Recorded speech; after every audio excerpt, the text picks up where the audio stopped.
Okay. Kwa mara nyingine tena tunakuja na somo lingine jipya ambalo tunapenda kukuletea ni namna gani ya kuweza kucheki kompyuta yako na uweze kuifanya kompyuta yako iwe yenye kasi nzuri na wenye uwezo mkubwa katika utendaji kazi. Ni wazi kwamba kila mtu anapenda afanye kazi kwa ustadi na afanye kazi iende kwa haraka, na kama ni mfanya kazi kwa watu wengine basi anapenda kazi za wenye kazi ziweze kwenda kama ambavyo wenye kazi wametarajia kazi zao ziende. Leo tunakuletea njia 11 namna gani unaweza ukaifanya kompyuta yako ikawa ina kasi kubwa sana na kuicheck kama kuna matatizo na kuna makosa, uweze kuifanya kompyuta yako iwe ni nyepesi na yenye kasi zaidi na nguvu pindi unapotengeneza kazi zako na kazi za watu wengine. Okay. Njia ya kwanza, unatakiwa uondoe programu zisizotumika. Kwa kufuata mwongozo huu, utaingia kwenye kitufe cha start hapa chini, utakwenda kwenye control panel. Itapokuletea mfumo wa namna hii, angalia programs, utakwenda kwenye uninstall a program. Lakini ikiwa kwamba hupendi mfumo huu, utakuja kwenye category, utakuja kwenye large icons zenye uwezo au zilizokuwa kubwa. Utatafuta neno hili hapa, programs and the features. Utabonyeza, utaangalia ni program gani usioipenda uweze kuiondoa kwenye kompyuta yako ili kompyuta ibaki ni nyepesi na isiwe na makorokoro mengi yatakayopelekea kazi zako kuwa zinazorota pindi unapokuwa unafanya kazi. Kwa mfano, twende kwenye Adobe Media Encoder. Hii hapa haijakaa vizuri, wala tulipo install haikukubali kukaa vizuri, lakini kuna ambao tayari imeshakubali. Hii tusiohitaji inaweza kapelekea kompyuta yetu ikawa na kauzito fulani. Kwa hiyo tunakuja kwenye uninstall, utabonyeza hapa, itakuletea hiki kiboksi hapa, utabonyeza ndio, mimi sitaki software. Na kama kuna programu nyingine usioipenda, basi tunakushauri ondoa haraka kwenye kompyuta yako, kwa kuwa huitumii sana pindi ambapo unapokuwa unafanya kazi zako kwenye kompyuta, na itakurahisishia kompyuta yako kwenda kwa kasi iliyokuwa kubwa sana. Amini, utafanya kazi za watu kwa urahisi na kwa haraka zaidi. Namba 2, angalia disk drivers, zicheki na uziangalie. Kama zina matatizo, utajikuta kompyuta yako baada kucheck driver yako inafanya kazi ikiwa ni vizuri, basi fuata mwongozo huu. Utakwenda kwenye kitufe cha start menu, unachotakiwa uende kwenye my computer. Kompyuta hii hapa, utatafuta disk C, kwa sababu disk C ndio mgongo wa kila kitu kwenye kompyuta. Kila unachokifanya kinaweza kikaenda kwenye disk C. Disk C ikiwa imejaa na ikizidi uzito, basi kompyuta yako unaona kwamba itaanza kufanya kazi ikiwa ni kwa kuzorota sana. Unachotakiwa ni kubonyeza mkono kulia wa mouse yako, utakwenda kwenye properties. Unachotakiwa kufanya, tafuta neno tool. Hii tunasema kwa lugha ya Kiingereza inaitwa ni lugha, ni mfano lugha. Okay, tuende kwenye lugha ya tools. Unachotakiwa kufanya ni nini? Ni kucheck now. Fuata mwongozo huu, weka tiki kwenye hii alama, kwenye hiki kichaguo la kwanza. Haina haja ya kuweka sehemu ya pili. Kama unapenda unaweza ukaweka, lakini hii itakurahisishia kucheck faster na ikawa ina speed ile kwa nzuri. Utabonyeza start, itakuja schedule disk check, utabonyeza hiyo hapo. Kompyuta yako itakuwa inafanya kazi ya kucheki disk C isiwe inazorota na isiwe inafanya kazi kwa nini kwa uzito kiasi kwamba ikapelekea kompyuta yako ikawa ni nzito sana. Unashauriwa baada ya kufanya hivyo, fanya kompyuta yako kuirestart ili kompyuta ianze upya. Kwa hiyo hapo itakuwa imekusaidia. Kama unavyoona ina load, ina maana inahitaji kufanyiwa restart. Sasa sisi tukirestart kompyuta, kwa bahati mbaya inaweza ikakata somo letu hili ambalo tunalotumia kuelekeza jinsi gani kufanya kompyuta yako kuwa na speed na kuwa inafanya kazi kwa haraka mno. Utabonyeza okay kuhakikisha kwamba umemaliza hilo zoezi la pili. Zoezi la 3, kusitisha programu zisizo za lazima. Kuna wakati unapokuwa unafungua kompyuta, unashangaa tu kuna programu nyingine inafunguka, kama Nvidia, ambayo ni kama Nvidia inafunguka yenyewe. Unakuta programu nyingine ambayo hukutakiwa kuifungua au hukuwa na nia kuifungua, yenyewe moja kwa moja inafanyaje? Inatukua imefunguka. Cha kufanya, fuata mwongozo kama huu. Kwa hiyo baadhi ya hizo programu unatakiwa kwenda kwenye key button cha start kama kawaida. Utakuja hapa chini, andika neno Microsoft config. Itakuletea hiki kineno. Hii ni njia ya kwanza. Itakuleta kwenye hiki kiboksi. Hii ni njia ya kwanza. Utakuja kwenye start menu. Hii ni njia ya kwanza. Njia ya pili, utakwenda kwenye kitufe cha Windows key kwenye keyboard yako na mchanganyiko wa keyboard Windows key pamoja na R. Itakuletea hiki kiboksi. Unachotaka kuandika ni Microsoft config. Ina maana hiki ni kifupi cha Microsoft configuration. Ina maana unataka kuicheki kompyuta yako kwa mfumo huu. Njia ya kwanza kama nilivyokueleza, utakwenda kwenye start up. Ina maana unapokuwa unafungua kompyuta yako, unachanga na baadhi ya vitu vinajifungua vyenyewe bila kuwa na nini, bila kuviruhusu wewe vifunguke vitu hivyo. Unachotakiwa ufanye ni ondoa tiki kwa kile ambacho utakiwi kijitoe au kijionyeshe au kijidhihirishe pindi ambapo unapokuwa umefungua kompyuta yako, na mwishowe utabonyeza okay. Kama hii Adobe update, ina maana unapokuwa unafungua system moja kwa moja inafanyaje? Inajifungua yenyewe. Hii inapeleka kompyuta yako kuwa na kauzito fulani na inafanya kompyuta izorote katika utendaji kazi wako. Mwisho wa siku unabonyeza okay, na hapo hizo program tulizozifunga au tulizondoa tiki zinakuwa hazijifungui pindi ambapo tunapowasha system yetu. Okay, tunakwenda katika nukta ya 4, usafishaji wa diski. Tusafishe diski. Tunasafishaje diski ili isiweze kutuletea uzito na uzorotaji katika utendaji kazi kwenye kompyuta yetu? Unachotakiwa ni kwamba kama kawaida utakwenda kwenye start menu, kwenye hichi kitufe hapa utakuja kuandika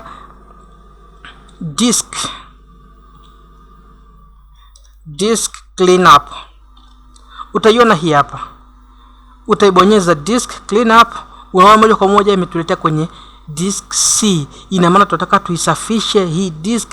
Uchafu wote ambao unapatikana kwenye hii disk lazima uondoke ili kompyuta yetu ibaki ni nyepesi, na tukifanya kazi tufanye kazi ikiwa ni yenye kasi kubwa sana na yenye nguvu kiasi ambacho tutaridhika sisi wenyewe na utendaji kazi wa kazi zetu. Kwa hiyo ukiangalia watumiaji wa software ya Adobe Premiere, vile vile ukiangalia software Adobe Photoshop na software nyingine zenye kutoka kwenye shirika la Adobe, licha ya hizi programu mbili, kuna programu nyingine ambazo zinakuwa na uzito ambapo unapokuwa unafanya kazi unakuta kwamba inazorota katika utendaji kazi. Na kushauri fuata mfumo huu, utajikuta software unazofanyia kazi zote zinakwenda kiurahisi na kwa kasi iliyokuwa ni nzuri kabisa bila wasiwasi. Amini, utaweza kupiga hatua na kazi zako, utaenda kuzifanya kwa wakati na zikaisha kabisa kwa muda uliokuwa ni mfupi sana.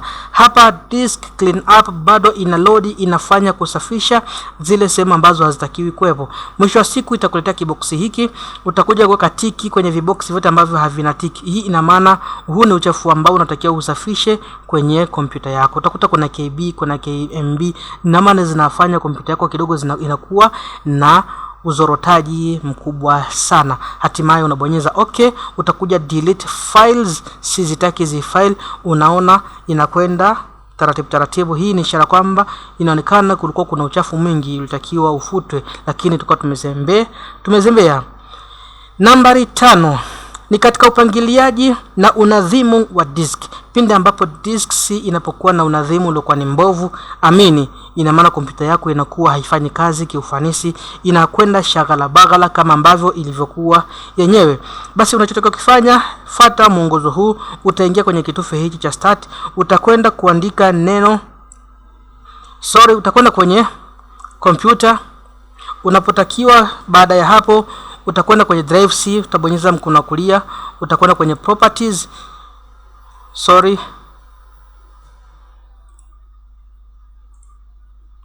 Utakwenda kwenye properties. Baada ya kubonyeza disk C, utakwenda kwenye tools.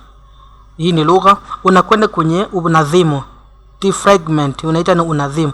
Utabonyeza hii hapa uweze kupangilia disk zako ziende zikiwa katika mfumo uliokuwa ni mzuri. Utaanza na disk C. Unachotakiwa ukifanya ni kubonyeza defragment disk ili kuhakikisha disk yako inajipangilia, haiendi katika mfumo uliokuwa ni wa shagala bagala, na ili kazi zako ziende zikiwa ni zenye usanifu uliokuwa ni mzuri sana.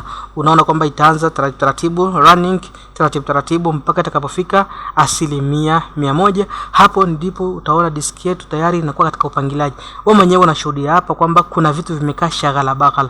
Hii ikikashiria kwamba diski yako au disk C program zake na vyote ulivyoviweka kwenye disk C viko shagala baghala. Kwa hiyo software hii au programu hii inakusaidia wewe kuitengeneza diski yako kuwa katika mfumo wa nidhamu na usanifu.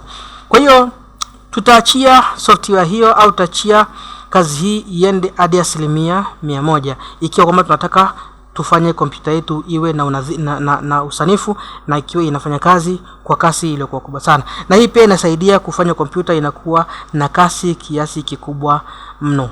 Mwisho siku utakuja utabonyeza okay kuhakikisha kwamba tayari disk C yako imeshakuwa katika upangilaji uliokuwa ni mzuri na ukaweza kufanya kazi ikiwa ni salama, na wewe ukaweza kufanya kwa kazi zako kwenye kompyuta ikawa zina speed iliyokuwa ni nzuri zaidi.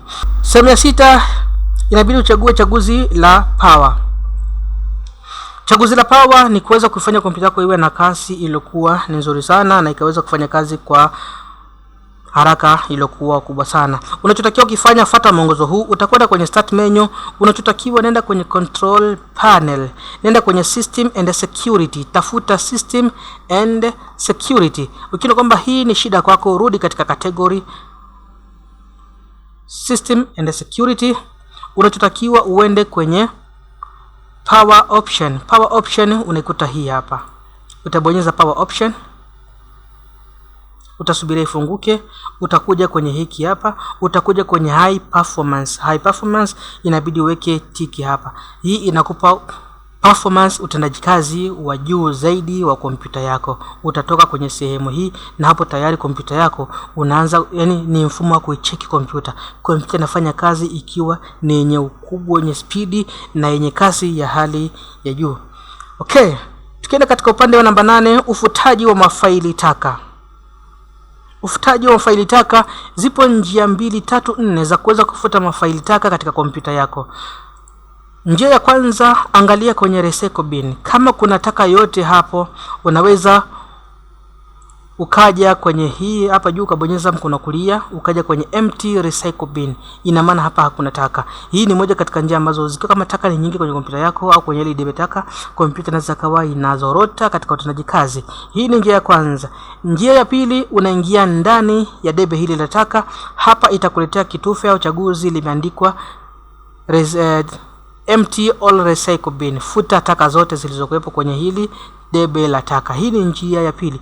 Njia ya tatu, unatakiwa uje kwenye start Windows. Hapo utakuja utaandika kitu kinachoitwa run. Utaandika run, ambapo shortcut yake ni mchanganyiko wa Windows key pamoja na R. Itakuletea hiki kibox ambacho ndo hii run. Kwa hiyo unachotakiwa kuandika hapa, utatumia mfumo wa kuweka 100%. Utaandika neno temp, utaweka na 100% tena. Hapo utakuja utabonyeza okay. Zote hizi unazoziona ni kile ambacho unachokifanya kwenye Adobe Premiere, Adobe Photoshop, chochote unachokifanya kwenye kompyuta yako. Mwisho wa siku kuna zile taka zinakuja zinajichuja, zinajitupa kwenye hili tempo. Kwa unachotakiwa kufanya ni kubonyeza mchanganyiko wa control A, utabonyeza shift delete kwenye keyboard yako, utakuja utaandika. Lakini kabla kufuta inabidi ubonyeze mkono kulia, uje kwenye properties. Itakuonyesha ni ukubwa wa size gani ambao taka hizi zimebeba.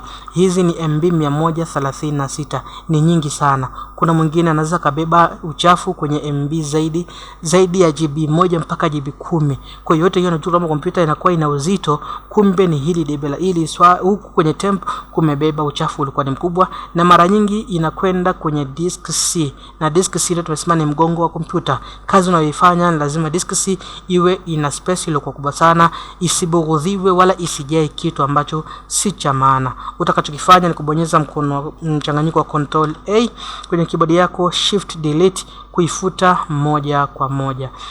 Kwa hiyo unakuta kwamba hizi zilizobaki hazina madhara, ina maana si zile ambazo zinaweza zikaifanya kompyuta yako kuwa na uzorotaji. Lakini wakati mwingine pia njia ya 4, utabonyeza vile vile huo mchanganyiko wa Windows key na R. Huandiki tena 100%, utakwenda moja kwa moja kwenye temp.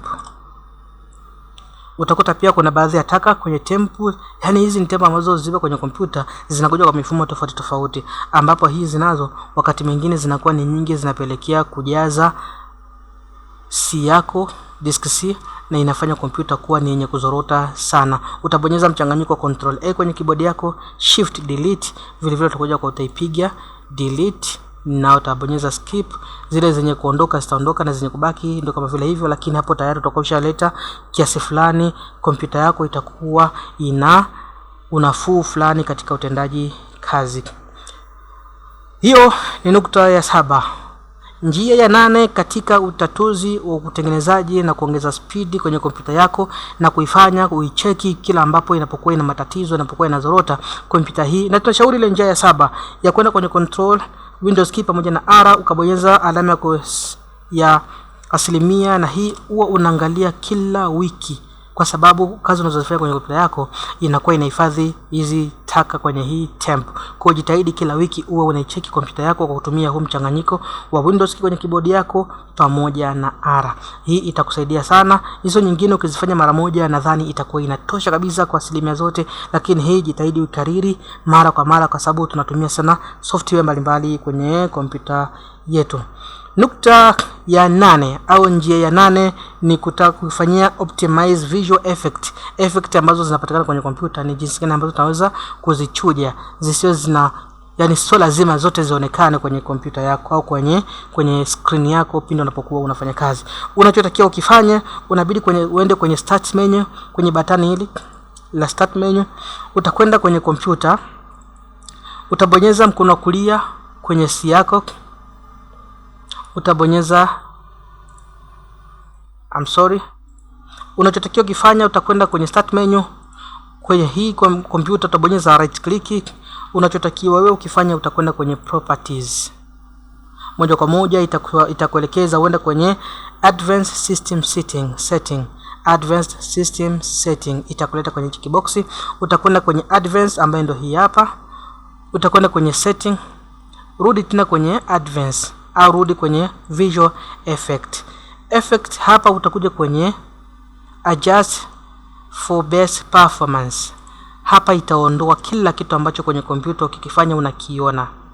Kwa hivyo vyote unavyofanya kwenye kompyuta unavyoviona, settings zake zote unachokiona ni hizi button ambazo au zitiki ambazo zilizokuwepo kwenye hii box ambalo unaloliona hapo, performance options, chaguzi la utendaji kazi wa kompyuta yako. Kwa hiyo unachotokifanya au tunachokushauri, nenda kwenye animate windows when minimizing and maze minimizing. Ina maana utakuja kwenye hii ya pili. Vile vile unachotakiwa uende kwenye animate icon in the text bar and start menu, ndo hii hapa. Hizi zinakufanya zile software za lazima au zile program za lazima unazokuwa unazifanya kazi uzione kwa macho. Sio lazima uone vyote ambavyo vinavyofanyika kwenye kompyuta yako. Tutakuja kukuelekeza tuna maana gani. Nenda kwenye show shadow under mouse painter. Show shadow under mouse painter ndo hii hapa. Utakuja na kwenye show shadow under windows. Nenda kwenye home translucent selection rectangle, iko wapi? Ndio hii hapa. Utakuja kwenye smooth scroll list boxes. Smooth unakuta ndo hii hapa. Alafu utapendezewa kuweka labda hii hapa na kuweka na hii pia. Utakwenda kwenye apply. Kama unavyoona kompyuta yako, tulimesema kwamba kuna vitu sio lazima uvifanye kazi uwe unaviona kwa macho. Tuende tukakuonyeshe mfano wa vitu hivyo, ni kama hivi vifuatavyo. Utakuja kwenye hii picha unapokuwa unafungua picha moja kwa moja hapa inakuwa inajionyesha, unaona kwamba ni picha ina fulani, lakini si lazima wewe unaangalia picha. Hii pia inakusaidia kompyuta yako inakuwa na speed ile kwa kubwa sana, badala kila unachokifanya lazima ukione. Kama ni video, hapo unajua video hii ni ya nini au huyu ni nani ambaye ipo kwenye video hii, kama vile vision ambayo unataka uione juu ya screen ya picha au juu ya screen ya player yoyote ambayo unayokuwa umeifungulia. Kwa hiyo hii ni njia ambayo inaweza kusaidia.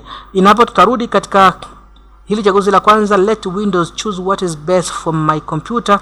Utakapobonyeza hapa, turudi tena katika mfano wetu mwingine ambao tukuonyeshe jinsi ambavyo ile ya awali ilivyokuwa.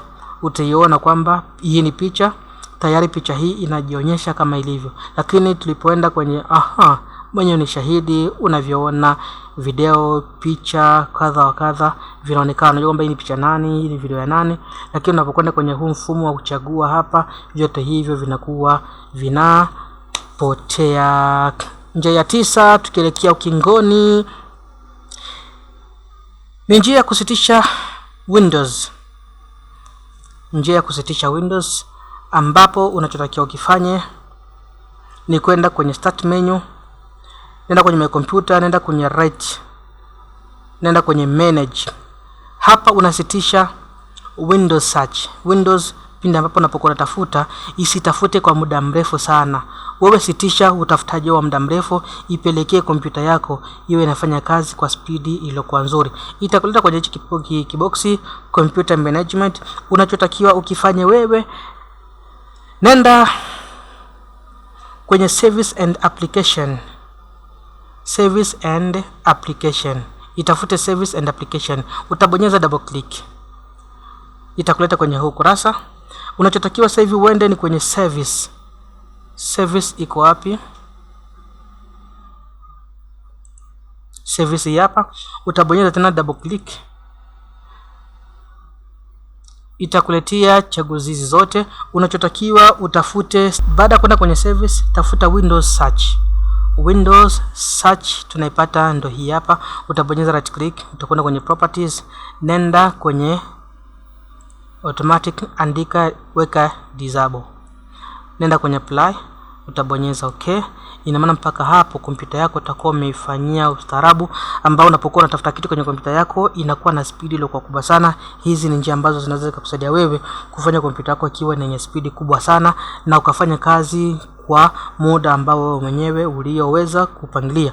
Nukta ya 10 au kipengele cha 10, ifanye kompyuta yako au file browsing iwe ni yenye kasi iliyokuwa kubwa mno. Kwa hiyo unachotakiwa kufanya, nenda kufuata maelekezo haya. Nenda kwenye start menu, tafuta control panel. Hiyo ni control panel. Tafuta appearance and personalization. Unaiona ndio hii hapa. Nenda kwenye folder option. Baada ya kuingia kwenye appearance and personalization, nenda kwenye folder option. Utakapoenda kwenye folder option, nenda kwenye lugha inaitwa view. Lugha hii utakuja mpaka huko mwisho, chagua select type item in the view. Utaiona hii hapa, select the type item in the view. Hii ni mojawapo ya njia inaweza kukurahisisha wewe kompyuta yako kuwa ni yenye speed kubwa sana. Awali inaweza kukuta kwa hapa hivi.